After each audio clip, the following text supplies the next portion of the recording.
नमस्कार। मैं डॉक्टर रुचिता पटेल आप सबका स्वागत करती हूँ नाशको के यूट्यूब चैनल में।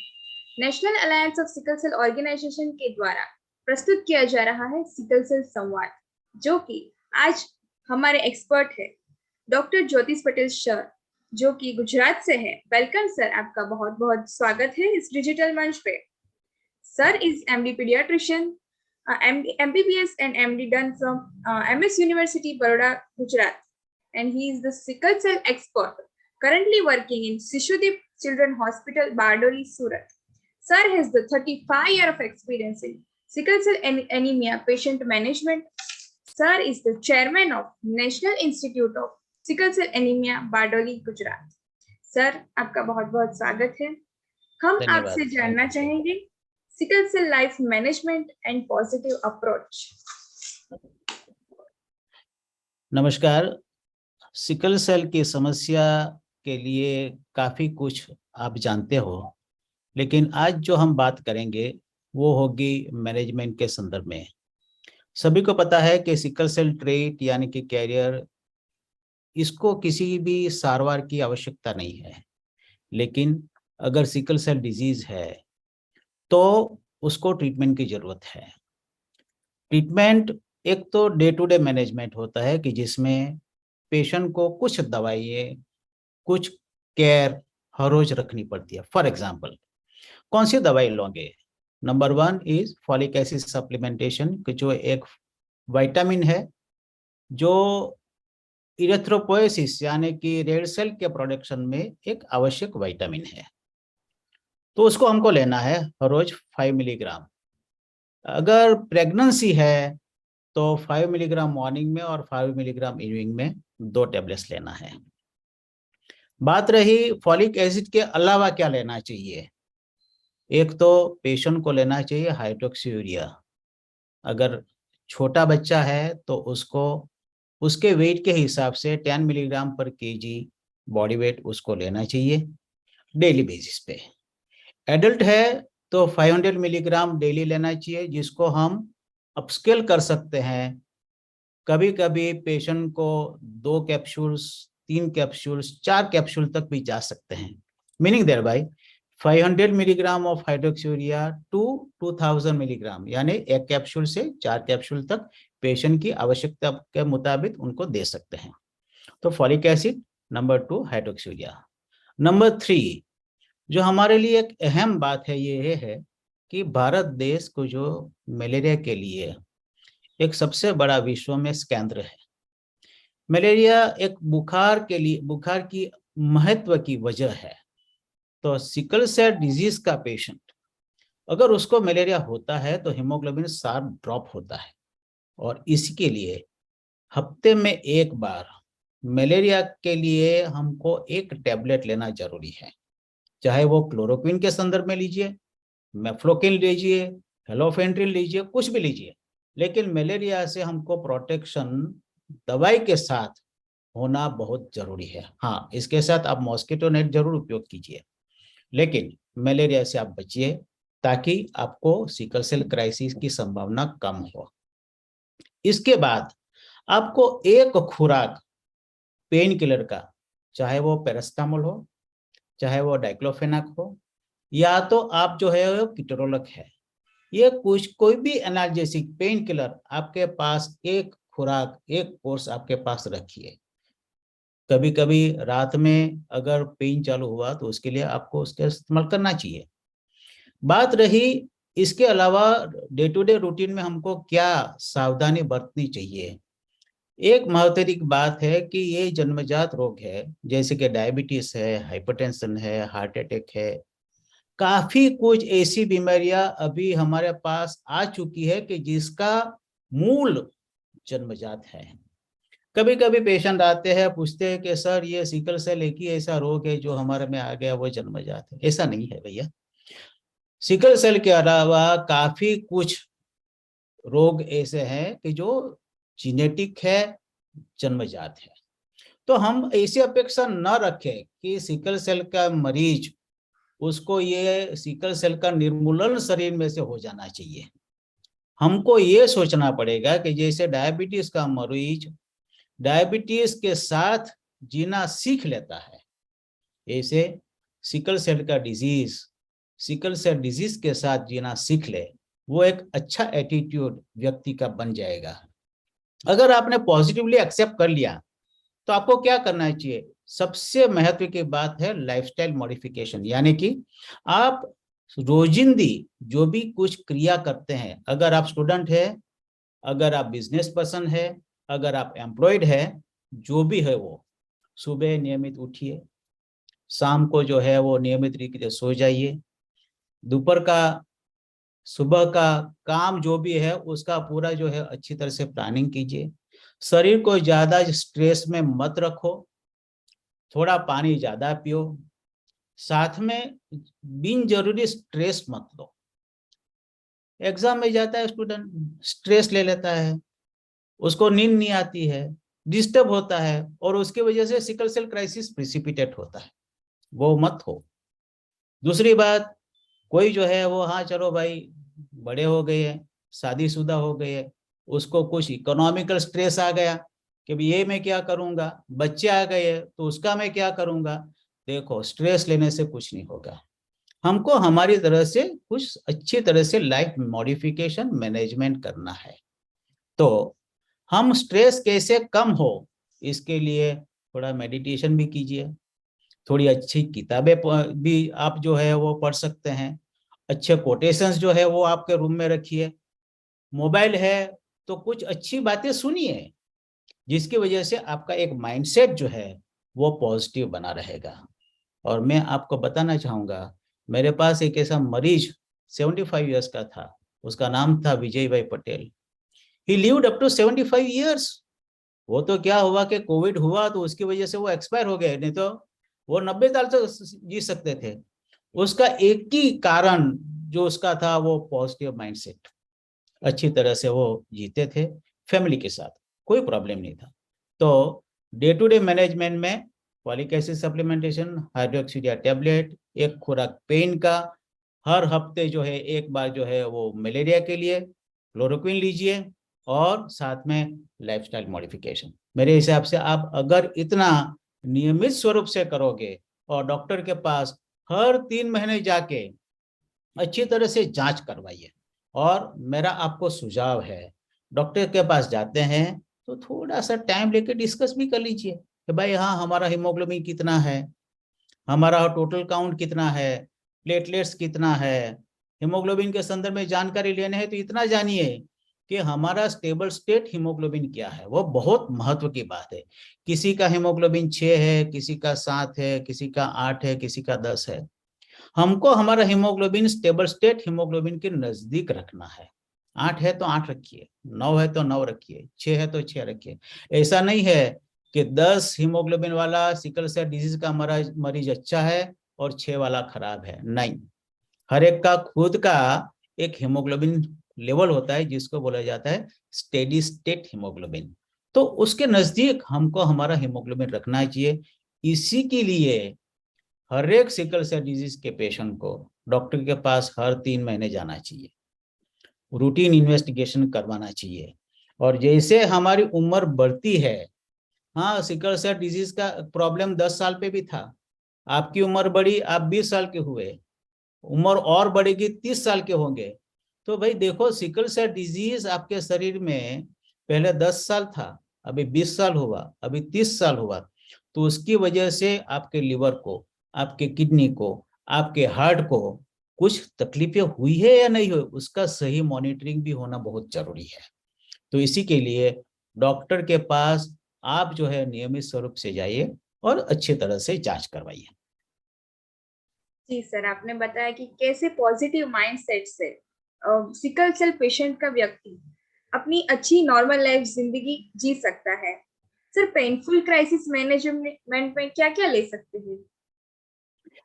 बहुत महत्व कीजिए, विश्व में सबसे अधिक तकलीफ वाली बात सिकल सेल डिजीज के मरीज को होती है, तो वो है पेन। कभी भी आता है, कहाँ भी होता है, और जब होता है तब या तो वो सामान्य होता है या तो बढ़ जाता है।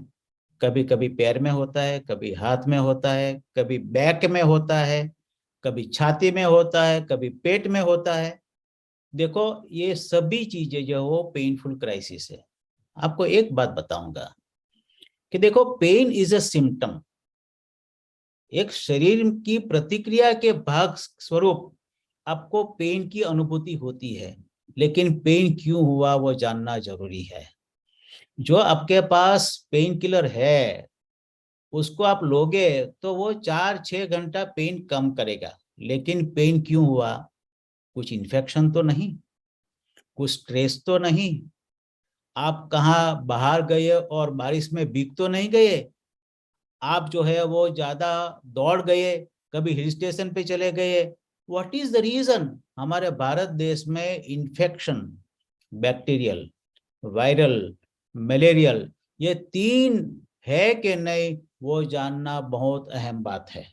और इसी के लिए जब भी पेन होता है तब हाँ, पेन मैनेजमेंट टैबलेट के स्वरूप में चालू करो, लेकिन डॉक्टर के पास जाके आप जानने की कोशिश करो कि पेन क्यों हुआ है। और जो भी कारण है, इन्फेक्शन है तो एंटीबायोटिक्स की जरूरत है, वायरल इन्फेक्शन है तो एंटीवायरल की जरूरत है, मलेरिया हुआ है तो मलेरिया की ट्रीटमेंट की आवश्यकता है। तो उसको साथ में आपको जुड़ना बहुत जरूरी है, जो आप खुद अकेले नहीं कर पाओगे। इसी के लिए डॉक्टर के पास जाके उसका सही इन्वेस्टिगेशन करके हमको ये जानना जरूरी है। पेन मैनेजमेंट में analgesic paracetamol, codeine, ibuprofen, diclofenac और कीटोरोलैक, ये सभी जो है वो पेन मैनेजमेंट के लिए कहीं दवाइयां हैं। अभी देखो एक बार एक मेडिसिन के आपको अच्छा हुआ, जरूरी नहीं है कि वो मेडिसिन से आपको सभी पेन के लिए उससे कंट्रोल में आ जाएगा। कभी कभी कॉम्बिनेशंस भी करने पड़ते हैं और वो डॉक्टर के एक विजडम पे है। दूसरी बात ये भी है कि एवरी केस, एवरी टाइम अगर पेन होता है तो he is a different case. उसको इवेल्युएट करके, जज करके उसका एक पेन मैनेजमेंट का एक रेजिम बनता है, और वो रेजिम जो है वो हमको कम से कम 5 दिन देना जरूरी है।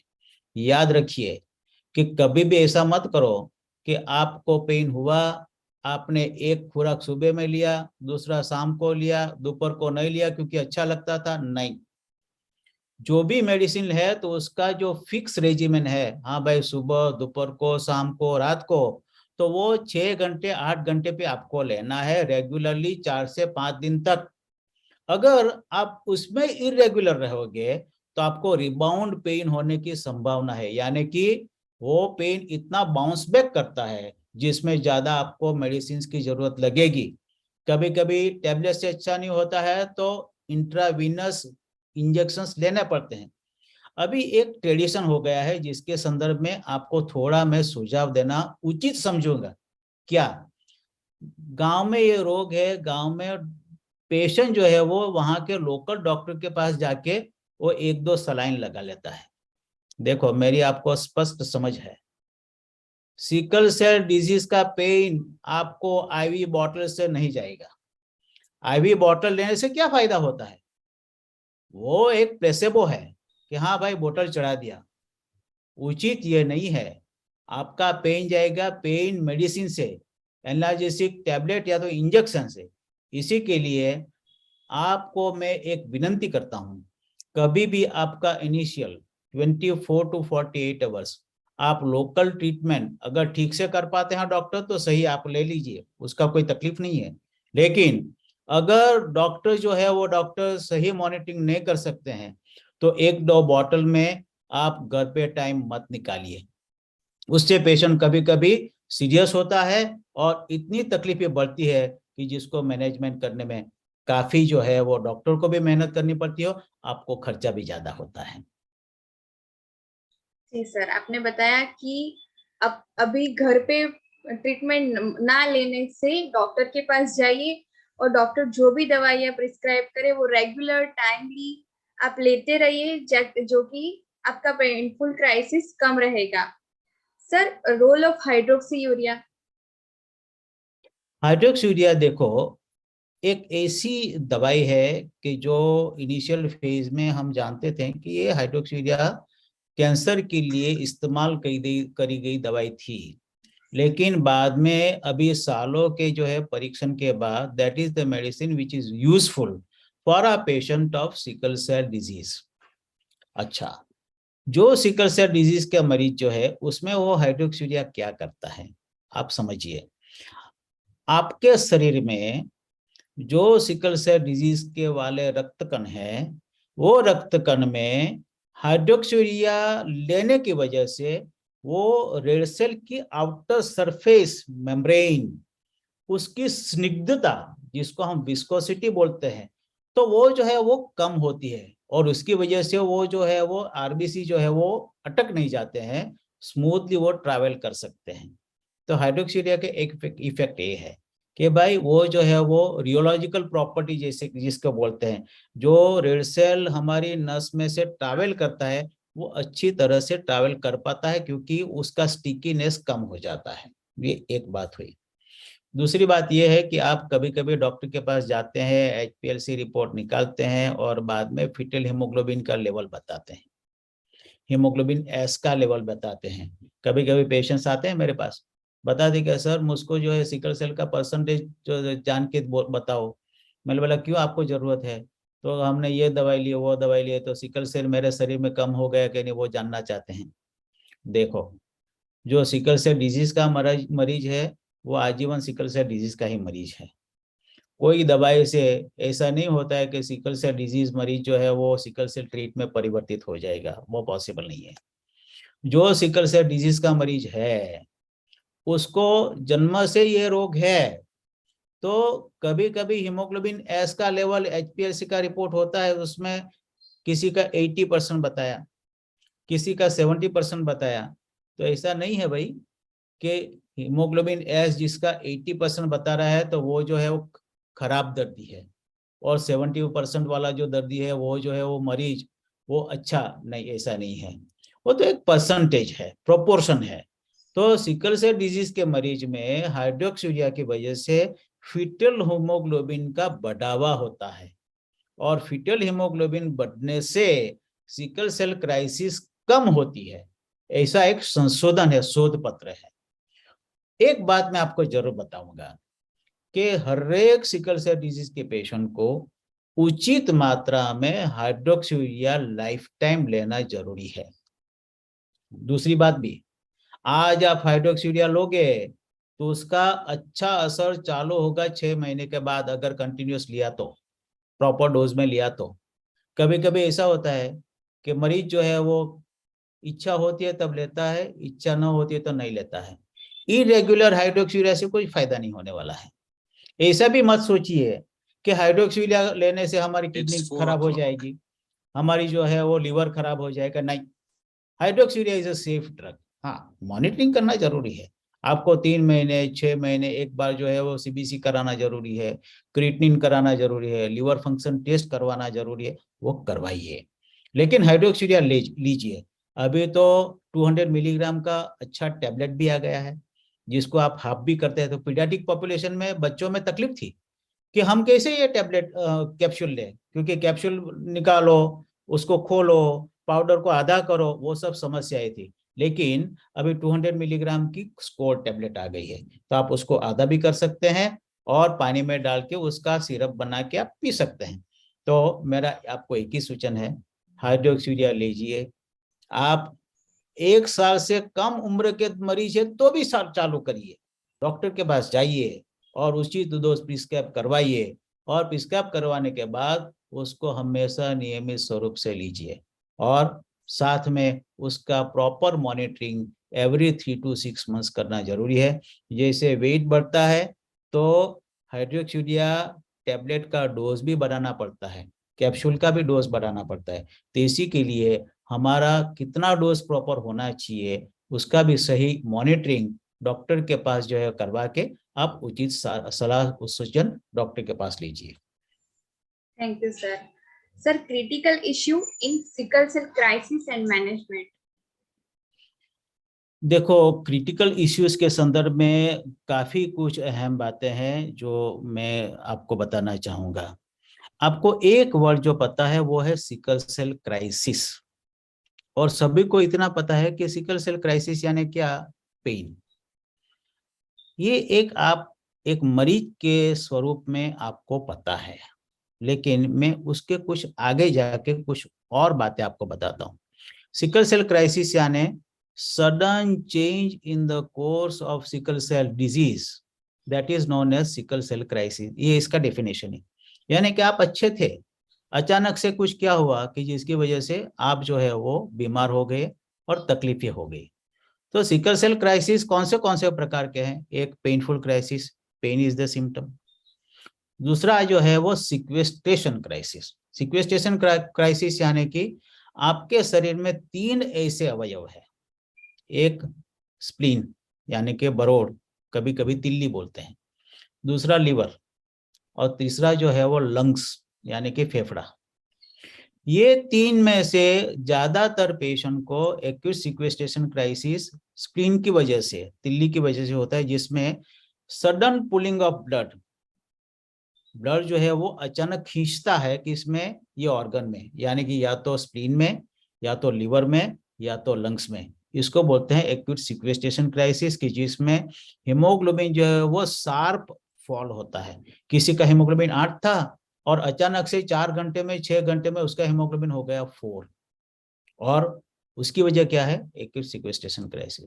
इसके बाद जो है तीसरा क्राइसिस है, जिसको बोलते हैं हेमोलिटिक क्राइसिस। रक्तकण जो है वो रेड सेल्स, वो अचानक से हो ज्यादा टूटना शुरू हो जाता है। चौथा क्राइसिस है, उसको बोलते हैं एप्लास्टिक क्राइसिस, यानी कि आपका बोन मैरो जो खून का प्रोडक्शन करता है, ब्लड का प्रोडक्शन करता है, वो जो है वो हमारे यहाँ कॉमन कॉज है पारोवायरस इन्फेक्शन की, जिसकी वजह से वो ब्लड का प्रोडक्शन ही बंद कर देता है।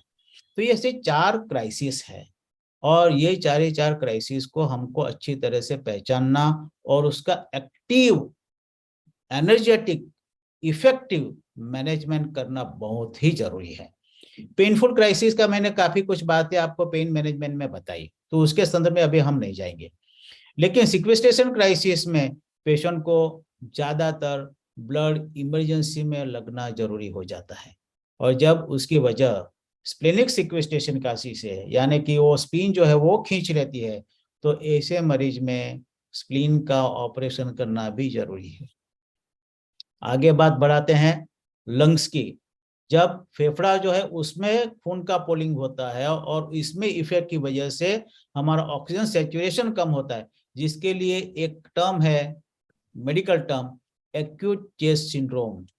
क्या लक्षण है इसके?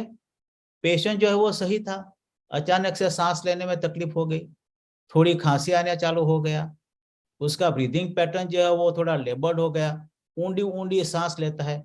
अगर उसको जो है आपके पास पल्स ऑक्सीमीटर है तो ऑक्सीजन का जो मेजरमेंट करते हैं, तो ऑक्सीजन सेचुरेशन अच्छा था 95% प्लस, और अचानक पेशेंट था पेन में, लेकिन अचानक से ऐसा हो गया कि भाई उसका ऑक्सीजन जो है वो कम होने लगा। ये जो है ये गंभीर समस्या है, इसको बोलते हैं एक्यूट चेस्ट सिंड्रोम। और इस परिस्थिति में पेशेंट को बहुत ही अलर्ट रहना है, रिलेटिव्स को भी बहुत अलर्ट रखना है। हमको इस पेशेंट को ऐसी हॉस्पिटल में, ऐसी जगह ट्रीटमेंट लेना पड़ेगा जहां एक्सरे की फैसिलिटी है, सीटी स्कैन की फैसिलिटी है, अर्जेंट वेंटिलेटरी सपोर्ट की फैसिलिटी है, और एक्सचेंज ट्रांसफ्यूजन की भी फैसिलिटी है।